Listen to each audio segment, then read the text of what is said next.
With your footage and audio imported, the next step is to synchronize it. Hold down the Shift key and left click on all of your clips and audio to select them all.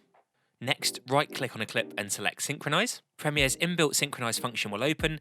Make sure you have the audio option selected and click OK. Premiere will now synchronize all of your footage and audio. If for some reason this audio sync fails, you might need to sync up manually. You'll need to look for one distinct point in your footage and audio that you can match up across all the clips. We've recorded here what's called a sync clap.